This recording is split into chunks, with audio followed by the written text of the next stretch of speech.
Hi, good morning. So I'm gonna perform an easy PAP therapy. So before that, we always have to check the patient's chart, and then once we obtain any important information, before going inside, make sure we wash our hands, introduce ourselves, explain to the patient what's gonna be doing, such as telling them that this is a non-invasive therapy. It would help them relieve or reduce any secretions.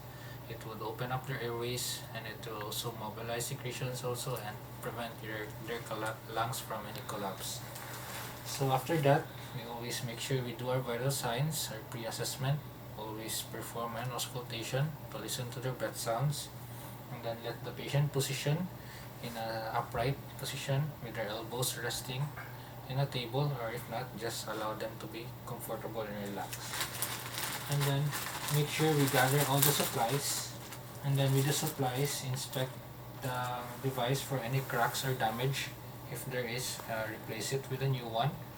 So with this, we notice to have two ports. So the first port is we're gonna hook it up with the oxygen tubing, where we're gonna set it or hook it with the flow meter. And then the other one is we're gonna put it with the disposable manometer. And then we can use it also without a manometer, but make sure that if we won't use the manometer, it's being covered to prevent from exposure to ambient air.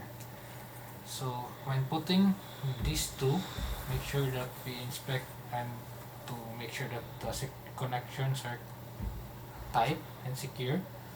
Hook it up to the flow meter, and then we always set at the lowest, like such as about 5 to 6 liters per minute.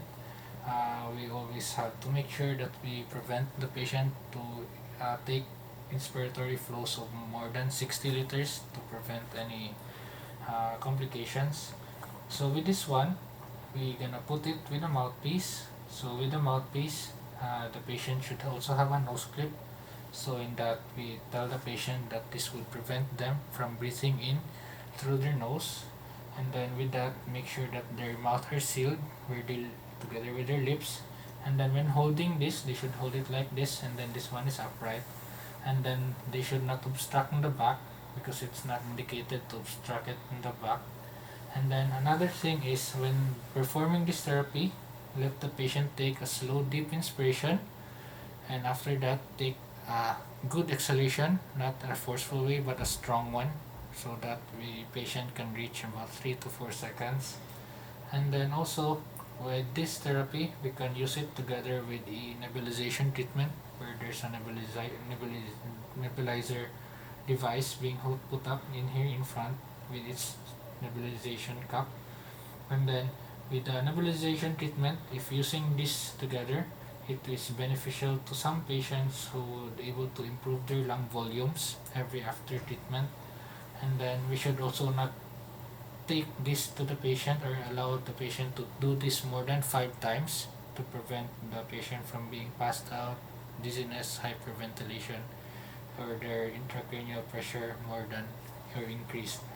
So every after treatment, if we want to do multiple attempts, let the patient rest for a few seconds, allow them to cough every after attempt, and then take note of their color, consistency, amount of their phlegm or sputum.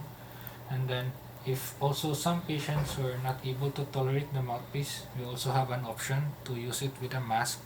So in that, make sure the patient would take a good seal with a mask. So we always make sure to turn it on like this, so we always hear a sound.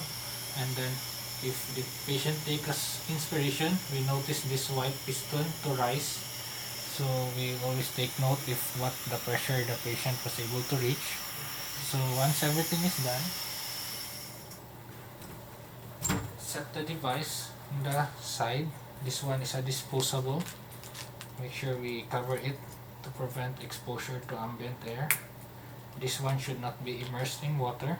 Allow it to air dry, except for the mouthpiece, where we can clean it with a sterile water. So once everything is done, make sure we do another set of vital signs, post-assessment, and then include always auscultation, and take note if the breath sounds are being cleared, and then reposition the patient and then always make sure we remove the gloves if we were wearing them, and then wash their hands, and then once outside chart everything and then communicate with the staff.